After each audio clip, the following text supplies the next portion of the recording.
Hello guys, this is Sir Mahad Amir, and again in this video we'll be discussing what is A-level physics. क्या है A-level physics? इसके फायदे इसमें पढ़ेंगे क्या क्या? Why A-level physics? And again how the marks are distributed, what is AS, what is to be done in AS, what is to be done in A2s. तो ये सारी चीजें we'll be discussing in this short video regarding A-level physics. If you are a student and you're done with your O levels or IGCSEs and you're going for A level physics 9702, so I would recommend to watch this video till the end.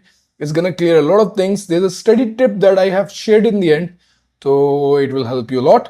So see you guys, enjoy the video, give a comment, and again join the classes for the upcoming sessions. The classes are going to be starting next week for all the batches of A levels, AS, A2s. So see you in the classes.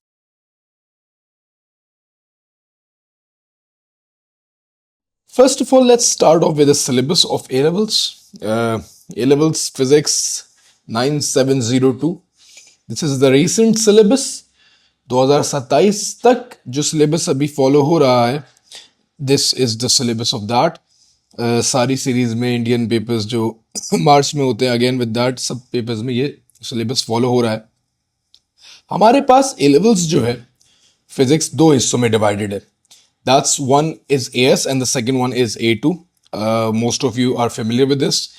As की जब बात करें हम लोग, तो हमारे पास जो as level है उसके अंदर वी हैव गॉट 3 पेपर्स जो हम लोग दे रहे होते हैं, जिसमें से 2 पेपर्स जो हैं हमारे पास ऑन पेपर होते हैं and one is the practical examinations.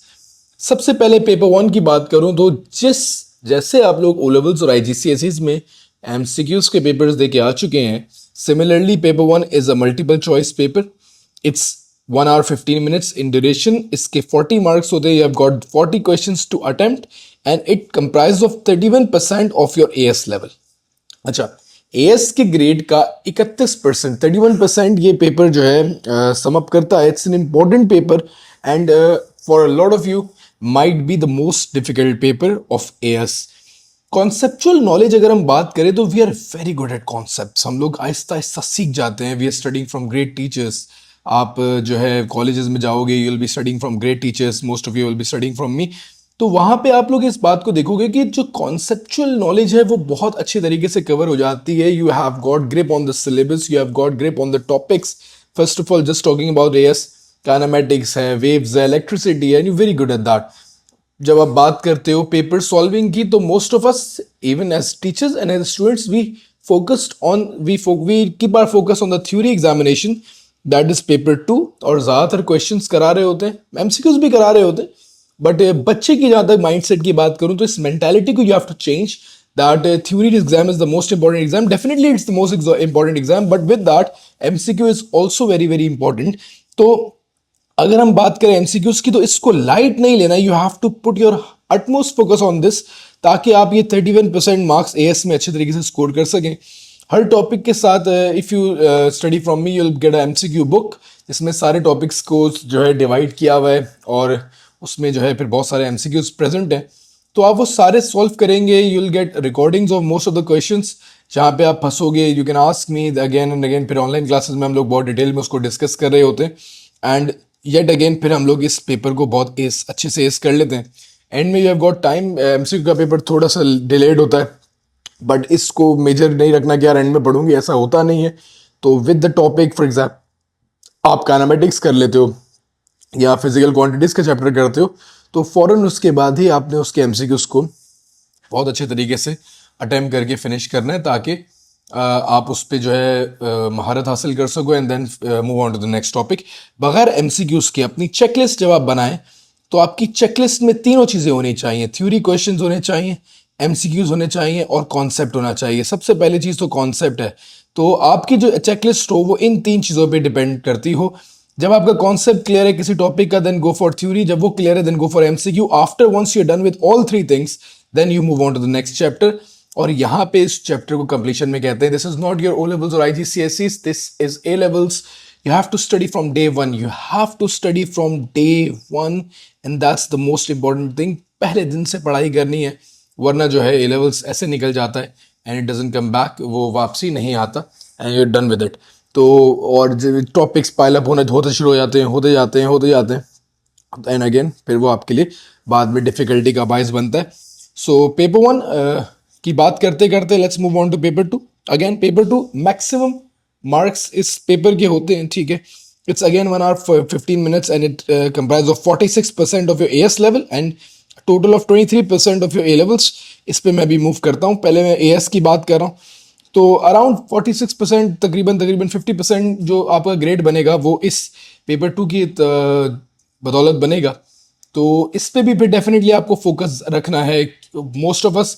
इसलिए मैं इसको इतना ज़्यादा वो नहीं कहता, क्योंकि एज टीचर्स एंड स्टूडेंट्स हम लोग ऑलरेडी इस पे बहुत फोकस कर रहे होते हैं। हर किस्म का कॉन्सेप्ट है इसमें, हम लोग वो डिस्कस कर रहे होते हैं। अच्छा, कुछ इसके थ्योरेटिकल पार्ट्स जो हैं जिसमें हमारे पास सिर्फ और सिर्फ थ्योरी आती है, जो इसके थ्योरेटिकल पार्ट्स हैं, जिससे हम लोग थ्योरेटिकल पार्ट्स कहते हैं। I think this P is buzzing me of, but again जो इसके थ्योरेटिकल पार्ट्स हैं कि जो थ्योरी के क्वेश्चंस हैं जिनमें 3 मार्क्स के, 4 मार्क्स के, 2 मार्क्स के, जिसमें हमें कोई कॉन्सेप्ट के रिलेटेड आंसर्स देने होते हैं, that is what I think is very very important. तो आप उस थ्योरी क्वेश्चंस को बहुत अच्छे से जो है प्रैक्टिस करें हर टॉपिक के। मेरी जो रिसेंट बुक है जिस पे मैं वर्क कर रहा था, मैं उसको एंड में शो भी करूँगा। उस बुक में हम लोग ने बहुत सारे क्वेश्चंस डाले हैं, इस तरीके से कॉन्सेप्ट्स डाले हैं जो, और उसके नीचे एम्प्टी स्पेसेस हैं, ताकि हम मैक्सिमम कॉन्सेप्चुअल जो चीज़ें हैं वो सब हम उसमें कवर कर लें, और उसमें एक एक चीज़, एक एक एस्पेक्ट जो है हमारा कवर हो रहा है। तो वो जो है जब हम लोग आपको डेमो लेक्चर्स आपको मुझे यूट्यूब पे देखेंगे, ये 2025-26 की जो रिकॉर्डिंग्स हैं उनमें आप देखिएगा कि वो आपको बहुत हेल्प करेंगी, and that's gonna help you really well for your A levels. तो ये आपकी पेपर नंबर 2 की बात हो गई। That's it's a theory paper and it's very important. Theoretical question पे फोकस करना है, न्यूमेरिकल्स पे भी डेफिनेटली फोकस करना है। एंड न्यूमेरिकल्स के लिए अगेन फार्मूलाज, उनकी जो जो डेरिवेशंस रिक्वायर्ड है, हमारे एएस में there are lot of derivations as well ना।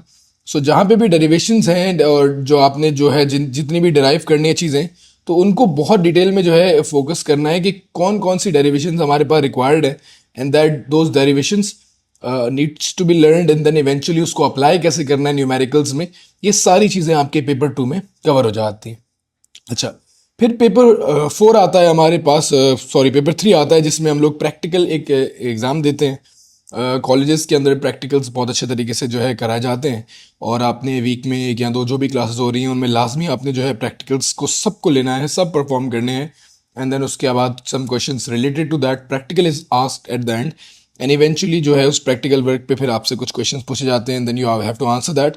It is basically 23% of your AS grade. इसका ग्रेड भी बहुत इंपॉर्टेंट है। I have seen students getting a bad grade in the practicals, and then eventually that is affecting their overall grade. I've seen students getting A and a C, and then eventually getting a B as a total result of AS. So don't do that. Make sure that you really work hard on your practicals as well. It's something that is on you. You have to take your practicals on time every week. Make sure you're present in all the practicals, because it might be that one practical that you miss comes up in the examination. So don't do that. Take all the practicals ताकि कोई भी चीज़ आपकी miss ना हो, and further आपको वो help करे। तो ये आपके पास पेपर 3 की बात हो गई। देन अगेन जो रिमेनिंग पार्ट्स है, that's basically paper 4 and paper 5, which is going to be very important for your A2s। Paper 4 structure question होते हैं। अगेन एक थ्योरी एग्जामिनेशन है जो हम लोग A2s के लिए पढ़ते हैं, उसके जो है 38.5% of your A levels, and then the remaining paper 5, that's again planning and analysis question. It's very much similar to alternative to practical that you do in your O levels and IGCSEs. That is basically 11.5% of your A levels. तो A2s जो हैं वो उसके बाद AS के बाद आप करते हो। कोई एक्सेल दे रहा है तो उसको ये 5 पेपर्स देने पड़ेंगे। AS A2 का there's a link, बट अगर फिजिक्स की बात करूँ तो लिंक बहुत ज़्यादा नहीं है। टॉपिक्स बहुत बहुत इंटेलिजेंटली जो है जिसे कहते हैं कि डिस्ट्रीब्यूट किए गए हैं।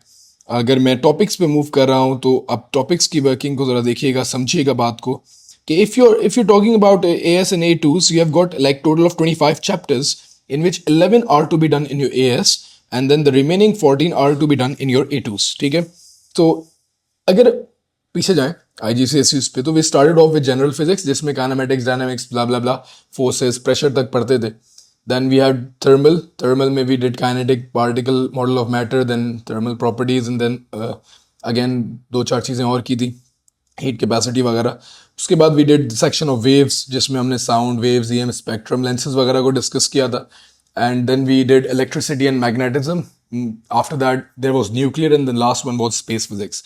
तो दो 6 sections basically are again a part of A levels, but थोड़ा सा उसकी डिफिकल्टी को मल्टीप्लाई बाय 20 कर दो और उसको डिस्ट्रीब्यूट कर दो. तो जनरल के अंदर जो टॉपिक्स हम लोग करते थे उन अच्छा नाम बड़े सिमिलर है. Physical quantities, kinematics, dynamics, and then forces, density and pressure, then work, energy and power, then deformation of solids. So these are the topics. जो deformations हम लोग करते थे. These are topics. These names are very familiar to us. Familiar to us. We have done these types of names in your O levels, but they are very advanced, and this makes about like more than half of your AS level syllabus जो general के अंदर आ जाता है. तो ये एक एक topic very important सवाल हर टॉपिक से आते हैं, ऐसा कोई टॉपिक नहीं जिसके क्वेश्चंस ना आ रहे हो. तो पेपर जो है हमारे पास पेपर 2 दैट्स ऑफ 60 मार्क्स, तो हमारे पास इसमें अराउंड 5, 6, 7 क्वेश्चंस बनते हैं, कभी 6, 7, 8 भी बन जाते हैं. तो कोई इसमें rocket hard and fast rule नहीं है, एंड मोस्टली सारा सिलेबस ही कवर हो रहा होता है. कोई टॉपिक बीच में मिस हो सकता है, but again majority syllabus is being covered in this, तो ये याद रखिएगा. अच्छा, then we have got waves in superposition. ठीक है, these are the both topics of waves. ठीक है, वेव्स के सेक्शन के अंदर आ जाते हैं. क्या होते हैं अगेन वो हम लोग क्लासरूम्स में डिस्कस करेंगे, ऑनलाइन क्लासेस में डिस्कस करेंगे जब हम लोग ये पढ़ रहे होंगे.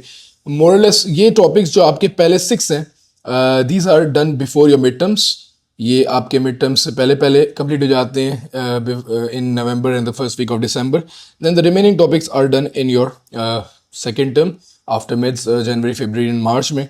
Electricity, DC circuits comes under the electricity section, and then there's particle physics, a little bit related to nuclear physics, जिसमें हम लोग एटम के अंदर बहुत सारी चीज़ों को डिस्कस करते हैं, सब एटॉमिक पार्टिकल्स, उसमें fundamentals and there is lot of details जो आप लोग इवेंचुअली लास्ट में डिस्कस करोगे. ठीक है, तो ये AS का एक ब्रेकग्राउंड डाउन हो जाता है. As far as A2 is concern, again इसमें टेम्परेचर, ये थर्मल वाला सेक्शन आ जाता है. We have got a little bit of waves and oscillations. It's something that you'll discuss next year once you are in your A2s. कुछ हमारे पास magnetism, electricity, magnetism के सेक्शन से चीज़ें आ जाती हैं. Then there is quantum physics. It's लिखने में बड़ा मुश्किल लगता है, बट इट्स नॉट. क्वांटम में आप जो है डिफरेंट चीज़ें क्वांटम के से रिलेटेड डिस्कस करते हो. We have got nuclear, medical and then space physics वाले सेक्शन में एस्ट्रोनॉमी एंड कॉस्मोलॉजी. तो ये बहुत इंटेलिजेंटली डिजाइंड सिलेबस है. I would always say कि AS के अंदर put your maximum effort and try getting a respectable grade. And when I mean a respectable grade, I mean mostly in A, and for some case scenarios, I mean a B as well. So A and B, I think, are the grades जो आपको A2 में बहुत help करेंगे. As far as A2 is concerned, A2 में you have a lot on your plate, ना. You have to work on your university's applications, and then you're giving SATs and giving university tests. You're very busy. So if you have a very respectable grade in your AS, that's going to help you कि आप आसानी से अपना A2s को जो है बहुत अच्छे से जो है complete कर सको. And that is why I always advise my student कि भाई अपना AS का जो साल है उसको इतना focus करो ताकि आप उसको ace करो with an amazing A grade. अच्छा, ए लेवल्स में AS में A स्टार नहीं होता. ठीक है, you get a small grade, क्योंकि A star is basically combined grade ना. तो अगर आपके AS और A2s में सब में A's इन अच्छे ग्रेड्स हैं, एक थ्रेशोल्ड से ऊपर मार्क्स कंबाइंड आते हैं, तो then at the end of A2 you get an A star. But as far as AS is concern, तो A grade is a maximum grade for AS. तो ये बात आप जो है याद रखिएगा. And then this is the all the knowledge. बहुत सारी चीज़ें इसमें AS लेवल्स की वही जो मैंने आपसे डिस्कस की सिलेबस में बहुत अच्छे तरीके से लिखी हुई हैं. There are some assessment objectives, I think you can read them. Again वो सारी बातें मैंने वर्बली आप लोगों को डिस्कस कर दी हैं. That's all for this particular basic video of what A-level physics is and why should you take it. It's a great subject. Let's end it on a note के it's a great subject. You'll learn a lot.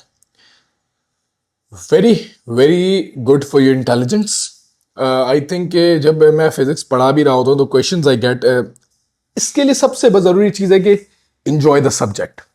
Guys, अगर आप A levels physics को enjoy नहीं करेंगे, if you take it as a burden, तो ये कभी भी नहीं होगा, ठीक है? It would drive you crazy to an extent के I think you would hit a wall and hit your head with a wall, और अपना सर दीवारों पे टकरे मारना शुरू कर दोगे, and you'd get really confused.